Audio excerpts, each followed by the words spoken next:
Il est 19h50, bonsoir à tous. Voici les titres de l'actualité de ce mercredi. À la une ce soir, la vie de plus en plus chère au Cameroun et en cette période de fête de fin d'année. Bamenda, la ville la plus chère, affiche un taux d'inflation de plus de 4,8% selon l'INS. On observe une flambée de prix de certains produits de première nécessité. L'Institut national de la statistique prévient la hausse des prix pourrait atteindre des proportions importantes et même inquiétantes en cette fin d'année. Nous en reparlons dès le début de ce journal. Et puis municipale législative 2020, des personnes handicapées dans les rangs des marginalisés. Rêve de conseil municipal presque brisé pour Raymond Barré Mekanda. Entre colère et espoir d'un coup de force éventuel, nous aurons son coup de gueule dans cette édition. Voilà pour le sommaire.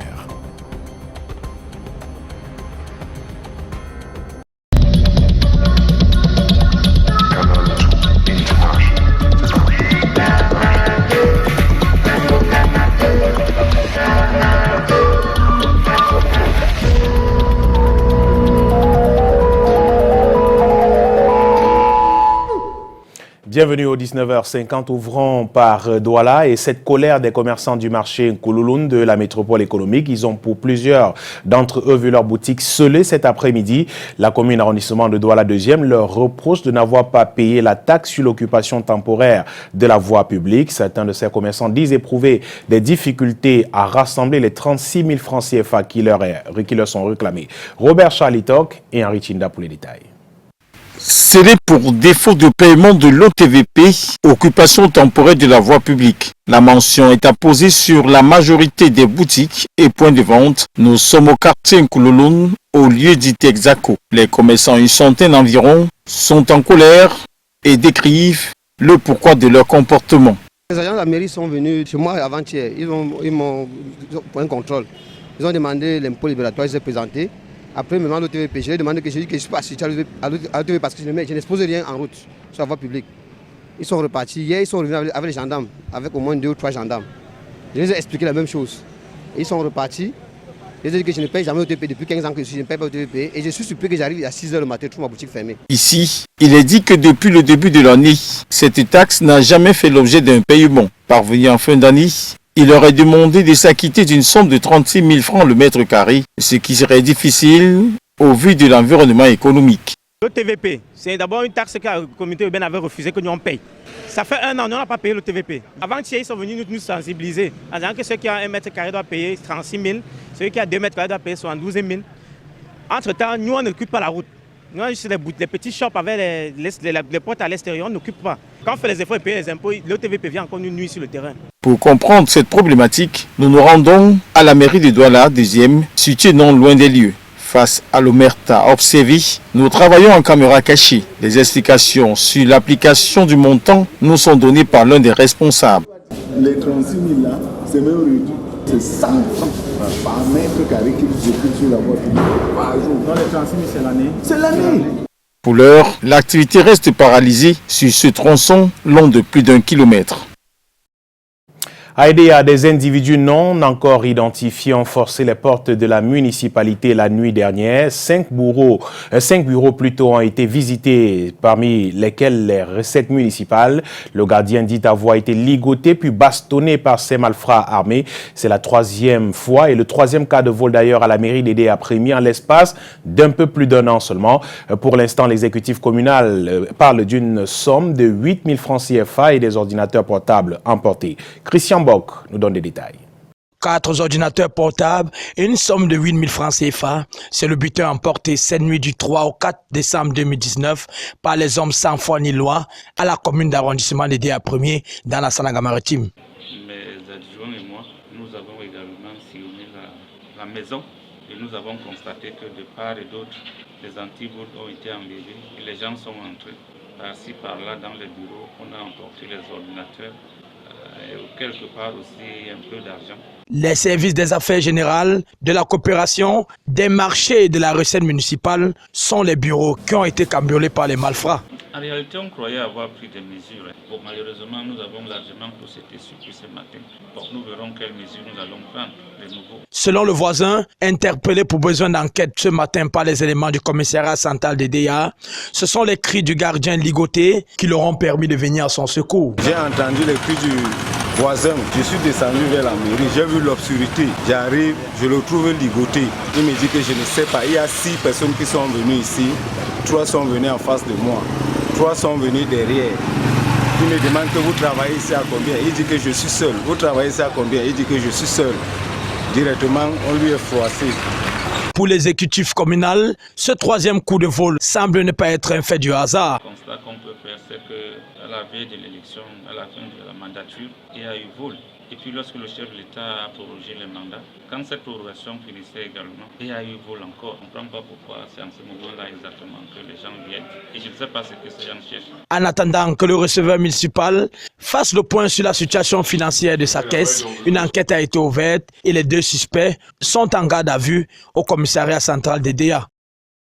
Un danger sur l'axe Douala-Bafoussam. Depuis quelques heures, le bitume tapisse la chaussée. Le liquide se déverse sur la nationale numéro 5 depuis un camion citerne. Une situation qui inquiète les riverains et même des conducteurs qui risquent des accidents de circulation avec le déversement de ce liquide. Monique Naosi-Fosso et Linda Teguet pour les détails. Du bitume à perte de vue sur l'axe Douala-Bafoussam au lieu dit Carrefour La Forêt. C'est à Mélon, dans le département du Mongo. Les faits se déroulent depuis la nuit de mardi soir. Le chauffeur du dit véhicule signale qu'il a été alerté par les riverains à cet endroit alors qu'il se rendait à Makeneni. Le temps de faire marche arrière, c'est le Hassan, le Mororo là. C'est lui qui sort de là maintenant. Il court, il vient me dire que voilà le bitume qui a été baissé. Il y a quelque chose qui se baisse derrière là. C'est là où je me suis arrêté comme tout, vous voyez là. Tu vois, une fois, je descends de la voiture, je tourne derrière comme ça là, je pars avec mon motoboy. On se rend compte que c'est en train de couler comme vous voyez là. Inquiets, les riverains sont aux abois. Nous voyons là derrière que le bitume a déjà pris une partie du goudron et la route qui est d'abord très étroite, ça va causer beaucoup d'embouteillages. Heureusement que les autorités ont essayé de trouver une solution, mais jusque-là, nous voyons toujours que une partie de la route est déjà occupée. Et si rien n'est fait d'ici à là, nous voyons ce soir, il y aurait beaucoup d'embouteillages. Les autorités alertées sont immédiatement descendues sur le terrain pour trouver des solutions afin d'éviter l'impact de ce bitume sur la circulation. Du grabuge à la tête de la société Chanas Assurance. Au sujet de ce grabuge, justement, le ministre des Finances siffle la fin de la récréation dans un courrier daté du 28 novembre dernier adressé au ministre de la Justice, garde des Sceaux. Lui-Paul Motazeux apporte des clarifications au sujet de cet imbroglio qui a troublé pendant quelques jours le fonctionnement de cette entreprise. Écoutons donc les résumés de cette mise au point dans cet élément signé Eric Jasby, réalisé avec le concours d'Eric Jasby. La correspondance du ministre des Finances s'appuie sur plusieurs observations pour arriver à la conclusion selon laquelle les seuls habilités à s'exprimer au nom de Chanas Assurance, c'est l'équipe actuelle portée par le président du conseil d'administration, Maurice Matanga. Sur l'organisation d'une assemblée générale de Chanas Private SARL, liquidée depuis plus de 30 ans, la tutelle observe qu'au regard des dispositions du Code des assurances, l'Assemblée générale d'une entreprise qui n'existe pas depuis décembre 1999 ne pouvait valablement se tenir. Et au sujet du remplacement des dirigeants, la correspondance du ministre des Finances précise que tout changement dans les fonctions de PCA ou de directeur général est soumis à l'approbation préalable du ministre en charge des assurances. Conséquence, au regard des dispositions du Code des assurances, les nouveaux dirigeants autodéclarés ne peuvent être autorisés à gérer une compagnie d'assurance. Sur la procédure d'augmentation du capital, la correspondance martèle qu'elle nécessite une autorisation du ministre en charge des assurances qui n'a pas été sollicitée et encore moins obtenue. En conclusion, écrit la tutelle, dans la mesure où les dispositions de nombreux articles du Code des assurances n'ont pas été respectées par l'Assemblée générale du 5 novembre 2019 des ayants droit, ceux-ci ne peuvent être autorisés à administrer ou à diriger une société d'assurance régie par le Code de CIMA. En attendant, le ministre des Finances prescrit la poursuite des activités de la compagnie. Sous l'air, Maurice Matanga. S'alimenter et se loger est devenu une gageure au Cameroun. Les villes où il devient de plus en plus compliqué de vivre sont Bamenda, Buea et même Douala, classées respectivement comme des agglomérations les plus chères du pays. Une spéculation attribuée à l'insécurité dans les zones en crise au Cameroun. Les chiffres de l'Institut national de la statistique font état d'une inflation de près de 9%. Monique Naosi-Fosso et Marius Kosso.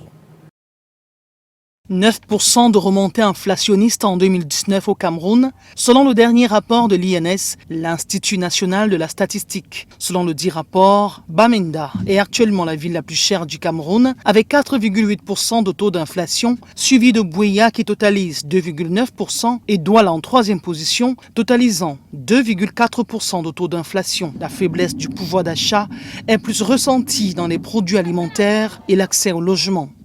Toutes nos femmes nous disent que le marché est tellement difficile. Le poisson n'est pas accessible à tout le monde. Tout ce qui concerne la nourriture et tout, vraiment, Douala, c'est pas évident. Il y a aussi le transport. Douala, on ne se fait pas prier. Tu payes ou tu ne payes pas. La location, ça rigole vraiment pas. Si tu n'as pas un an vraiment de loyer, ne te place pas devant un bailleur. S'il y a une espèce de charité au niveau du panier de la ménagère, c'est clair que le plus petit citoyen lambda dans une cité telle que Douala va se sentir mal à l'aise. La situation sécuritaire dans les régions du nord-ouest et du sud-ouest s'avère être une cause majeure de ce phénomène. Du fait qu'elles sont traversées par la crise, sont officiellement déclarées zones économiquement sinistrées. Et donc quand on parle de zone économiquement sinistrée, c'est une zone où la productivité tend vers zéro. Ça veut dire presque nul. Ça veut dire que les produits de consommation, que ce soit sur le plan agricole, que ce soit sur le plan de produits manufacturés, ça devient rare, ça se raréfie. Pourquoi est-ce que Douala est touché? C'est normal, parce que Douala s'avère être le réceptacle de tous ces réfugiés-là. D'abord, dans un premier temps, tous les déplacés internes sont beaucoup plus à Douala. Et il faut savoir que Douala également dépendait en partie de ces régions en matière, pour certains produits, beaucoup plus des produits agricoles. Et selon les experts, si rien n'est fait, les mêmes causes vont produire les mêmes effets les années prochaines. Et toujours Douala, déjà dans l'ambiance des fêtes de fin d'année, les rues et les marchés abondent de jouets et autres articles de Noël. Des nouveautés au prix élevé, au prix pour les petites bourses. Chacun y trouve d'ailleurs son compte. Quelques parents ont commencé déjà à effectuer leurs courses. Le reportage de Vanessa Melakamdem et Thierry Nana. Noël s'installe peu à peu à Douala. Les sapins, les guirlandes et les jouets occupent déjà les espaces marchands. Les rues des quartiers les plus fréquentés comme Akwa ou Bali ne sont pas épargnées. Dadis Kanseya a abandonné son commerce de parapluies il y a quelques jours pour se lancer dans ce business de fin d'année. On vend les sapins, la décoration, les jeux de lumière, un peu de tout là. Maintenant, il y a les gens qui sortent de la société pour venir acheter les grands arbres pour faire leur décoration, donc les sapins. Et maintenant là, ça ne marche pas vraiment, mais on sait que ça va aller. 1000 francs CFA seulement suffit pour se procurer l'un de ces articles. Certains commerçants avouent que ces prix sont susceptibles de grimper au fur et à mesure que les fêtes approchent. Les parents avertis s'activent déjà dans les étrennes. Ici là, à Douche, on peut trouver tout ce qu'on veut pour les enfants. Et les prix ne sont pas assez abordables, mais on n'a pas le choix. En tant que parents, il faut faire plaisir aux enfants. Donc, faisons de notre mieux pour mettre les enfants à l'aise. Les poupées noires, elles sont assez coûteuses par rapport aux poupées blanches. Et puis, par rapport au climat économique maintenant, on fait avec les moyens que nous avons dans la poche. Ces produits qui emballent vendeurs et acheteurs proviennent essentiellement des pays asiatiques. Les poupées noires se font rares. Et pendant que l'on parle justement de ces jouets sur le marché, c'est le moment effectivement de faire des budgets pour ces fêtes de fin d'année. C'est le moment le plus compliqué pour les parents. Dites-vous à Yaoundé, Alain Ghislain Kanga, bonsoir. Bonsoir Michael Tipkio, bonsoir à tous. Avant de revenir sur la prévision des budgets, il faut dire qu'en cette période de fête de fin d'année, les produits de consommation connaissent généralement une inflation dans nos marchés. La Ligue camerounaise des consommateurs face à la presse ce jour a été plutôt rassurante. Les précisions avec Delphine Fonkoutené et Michel Foucault. Le riz, de préférence avec la sauce tomate et le poulet. Un menu qui sera incontournable pendant les fêtes de la Nativité et de Nouvel An. Des occasions uniques pour certaines familles de déguster ce mets Ces denrées et bien d'autres seront disponibles en qualité, en quantité et à bon prix sur le marché pendant cette période. Le président de la Ligue camerounaise des consommateurs assure. Le prix d'aucun produit n'a augmenté. Voilà, donc ne vous dites pas que non, c'est d'exemple, vous savez, il y a pénurie de ceci, là, il y a des problèmes de transport et les prix ont augmenté. Aucun produit n'a vu son prix être réajusté à la hausse. À bon entendeur, en cas d'inflation constatée, bien vouloir appeler le 1502, numéro vert du ministère du Commerce. Vous arrivez, le produit est plus cher que d'habitude, vous appelez, vous verrez ce que les équipes de Mme Hélène Bababara vont faire. Et les commerçants vont simplement dire qu'ils ne savaient pas que c'est comme ça qu'on allait faire. Autre information donnée à l'occasion du point de presse de ce 4 décembre à Yaoundé, la désolation de Magellan Kamsu Kamgen par rapport à la descente du ministre de la Santé publique dans certains supermarchés et hypermarchés de Yaoundé et Douala, au fin d'une constatation et poursuite à répression des infractions commises en matière de denrées alimentaires et inspection sanitaire. Ce n'est pas le ministère de la Santé publique qui élabore les normes. C'est l'Agence des normes et de la qualité qui élabore les normes. D'après le décret du 17 septembre 2009, qui institue cette agence. Des fêtes de fin d'année sans faux actes, sans inflation et en toute quiétude dans nos marchés et supermarchés, la Ligue camerounaise des consommateurs veille au grain. Et dans la page consacrée aux législatives et municipales, il y a des candidats recalés à la base qui gardent un dernier espoir. C'est le cas de Raymond Bar Makanda, aspirant au poste de conseiller municipal à la commune de Meyomessala sous la bannière du RDPC. Son dossier a essuyé un rejet. Son statut de personne handicapée inscrit au rang des minorités n'a pas été à son avantage pour les investitures. Déboire de conquête d'un siège de handicapé, c'est dans ce reportage d'Arnaud Guefak et Lung Bondo. Matinée, boulot. Appel sur appel, en rythme serré. Des coups de double parlotte, tête fourchue entre deux téléphones. Raymond Bar Mekanda, personne à mobilité réduite et patron de presse. Rêve de conseiller municipal, bouillonnant en 2020 dans la commune de Meyomessala. Quand j'ai pris la décision d'être conseiller municipal, j'ai une entreprise où j'emploie plus de 20 personnes. Cette expertise, je voulais l'amener dans mon village pour apporter un plus de développement dans mon village. Mais déception au bout du processus, niveau communal. Dossier tombé au mauvais côté du trait. La colère est forte, le ressentiment inquiétant. J'ai été marginalisé parce que je me dis, si j'avais mes deux pieds, on n'allait pas le faire. Les requêtes palier par palier montant à la hiérarchie du parti n'ont rien pu. À la coordination nationale, réponse pour ce genre de cas. Il est tout à fait normal qu'il y ait certaines frustrations. Les choses se font conformément aux prescriptions du président national, son Excellence Paul Biya. Question aux frustrés. La circulaire du président national fait-elle boussole des choix à la base des responsables en charge? Ils vont torpiller les tests. Et on a tout compris. On a compris ce qu'ils font là, c'est pour mettre leur pion. Au moment de la clôture, la coordination signe l'assurance quant à la prise en compte des prescriptions. Respecter les composantes sociologiques et les composantes géographiques dans une même circonscription, autant que faire se peut. Voilà ce qui se passe. Personnes handicapées, clients presque inconsidérés dans les représentations nationales, selon Raymond. 10 sont dans le conseil, 10 seulement. Dans un pays normal, ça ne doit pas se faire. À l'Assemblée nationale, aucun. Même pas suppléant. Dernier espoir pour le coup du double scrutin 2020 et les CAM, chez qui la dernière requête séjourne. Rendons-nous à présent au quartier Briqueterie qui a abrité ce jour le lancement de la campagne nationale de vaccination contre la rougeole et la rubéole, couplée au déparasitage et à l'administration de la vitamine A. Jusqu'au 8 décembre, les agents de santé vont sillonner les 4 coins du Cameroun pour éloigner un peu plus les enfants de moins de 5 ans de ce duo mortel. Les détails avec Janice Kamga et Constant Kamga. Les parents d'enfants âgés entre 6 mois et 5 ans devront s'habituer à ce rituel au cours des 4 prochains jours. Sur tout le territoire, des agents de santé, mobiles ou non, vont distribuer des intrants oraux avant d'administrer le vaccin anti-rougeole et rubéole proprement dit.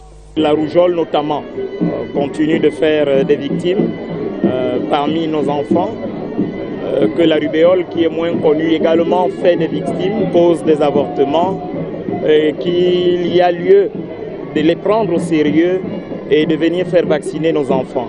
La particularité de cette campagne de proximité, c'est l'extension de 1 à 2 ans du calendrier vaccinal et l'introduction gratuite de la 2e dose de vaccin contre la rubéole et la rougeole. Ça mettra les enfants à l'abri des complications de la rougeole, qui, nous le savons, sont respiratoires, digestives, oculaires et neurologiques. Et pour les enfants de sexe féminin qui seront vaccinés, ça leur permettra également d'éviter des grossesses avec des complications. Selon l'Organisation mondiale de la santé, le Cameroun, avec ses 71% de couverture vaccinale en 2018, est loin des 95% escomptés.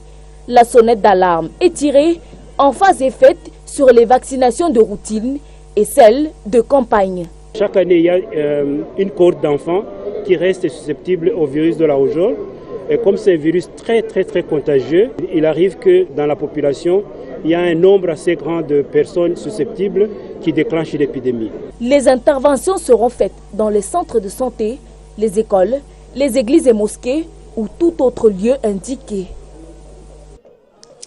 Et la suite du 19h50, c'est à Douala avec vous, Michael Tipkio. Bonsoir.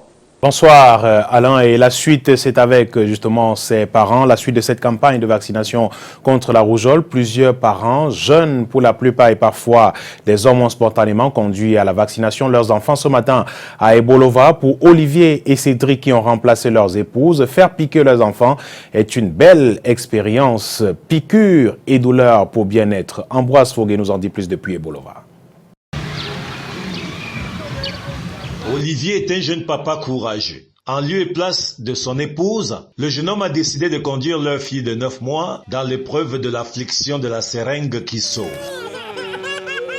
Ça fait mal au cœur de voir son enfant en train de pleurer, mais quelque part aussi on est satisfait parce qu'on s'est éclairé déjà pour lui. Comme lui, plusieurs autres parents, surtout jeunes, sont arrivés spontanément vers le centre de santé urbain pour dire non au refus, marquant ainsi le lancement régional de la campagne contre la rougeole et la rubéole dans le sud. Je suis venu vacciner l'enfant parce que moi je voulais toucher du doigt de ce que c'est que la vaccination.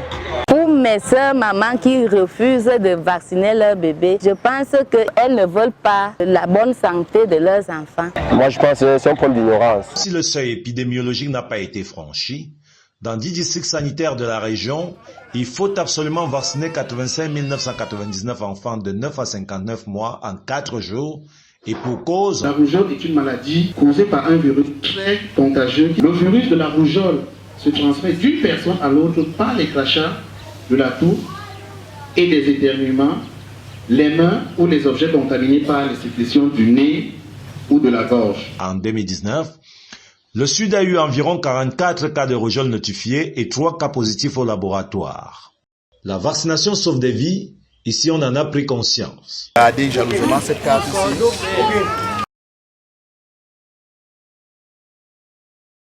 De l'éducation à présent, 3 jours de réflexion et d'échange autour des défis de la formation des enseignants filières techniques. C'est l'objectif du colloque scientifique qui se tient depuis ce matin à l'École normale supérieure de l'enseignement de Douala.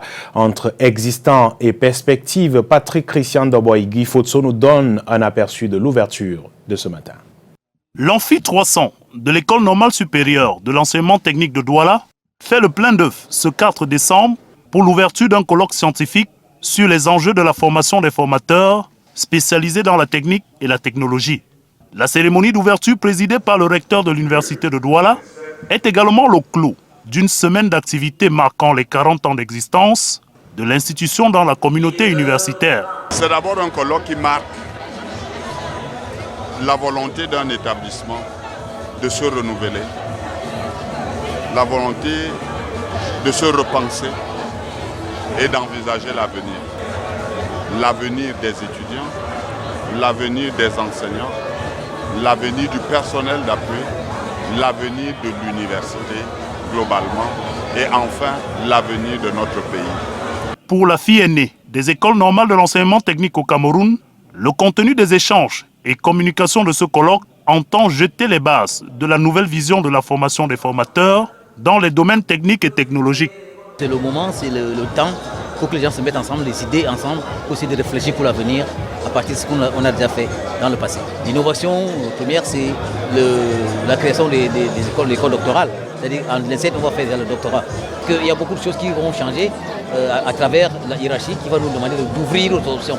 En définitive, l'école normale supérieure de l'enseignement technique de Douala s'offre 3 jours pour revisiter en présence d'experts et participants venus de divers horizons sa progression et ses perspectives d'avenir.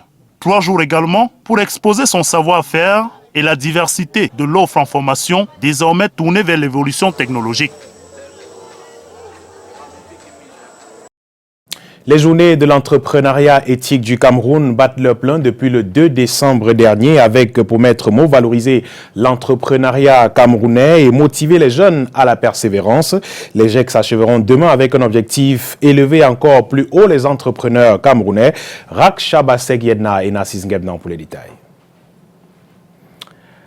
On revient sur les journées de l'entrepreneuriat du Cameroun juste après avoir parlé de cette information qui fait le tour des réseaux sociaux depuis hier. Nathalie Yam, expulsée de la Côte d'Ivoire pour activité incompatible à l'intérêt national. Cette activiste camerouno-suisse est connue justement pour son ton dur envers les puissances étrangères. Elle ne rate jamais l'occasion de les accuser de piller le continent africain. Sa dernière sortie lors d'une conférence sur le franc CFA serait à l'origine de ses ennuis de l'instant. Lille Piedjou et Joseph Roger Foipon. C'est avec un sourire narquois que Nathalie Yam annonce son expulsion vers la Suisse pour activité incompatible avec l'intérêt national sur son compte Twitter. Parmi ses activités, cette sortie au sommet Russie-Afrique du 23 au 24 août à Sochi, qui selon elle a profondément dérangé les officiels et médias franco-africains. Après les pseudo-indépendances, on ne nous a reconnu que le droit d'être libre, mais seulement au sein de l'enclos français. L'Afrique francophone est encore aujourd'hui, en octobre 2019, sous le contrôle de la France. Cela remonte à 1984, lorsque les puissances coloniales se sont réunies à Berlin pour se partager l'Afrique, sans que les Africains aient leur mot à dire. De mère suisse, de père camerounais, cette conseillère de Mamadou Koulibaly, ex-président de l'Assemblée nationale et candidat à la présidentielle 2020 en Côte d'Ivoire, est installé depuis des années au pays des éléphants. Après son passage dans une société de téléphonie mobile à Abidjan et en Afrique de l'Ouest, elle s'engage dans l'activisme politique. Elle lutte pour une nouvelle Afrique d'émancipation des peuples. Un positionnement qui lui a valu une convocation lundi à la préfecture d'Abobo avant d'être expulsée pour la Suisse. C'est à l'aéroport qu'elle a découvert sa destination. On lui reproche activité incompatible avec l'intérêt national ivoirien et qu'elle est une étrangère qui fait de la politique en Côte d'Ivoire et critique trop les autorités. Tout ceci considéré comme trouble à l'ordre public. Nathalie Yam est la deuxième après Kémy Séba, un autre activiste à être refoulé de la Côte d'Ivoire. Voilà qui fait l'essentiel de l'actualité ce soir. Merci d'avoir suivi. Je vous souhaite de passer une belle soirée sur notre antenne et à demain, 19h50. Bonsoir.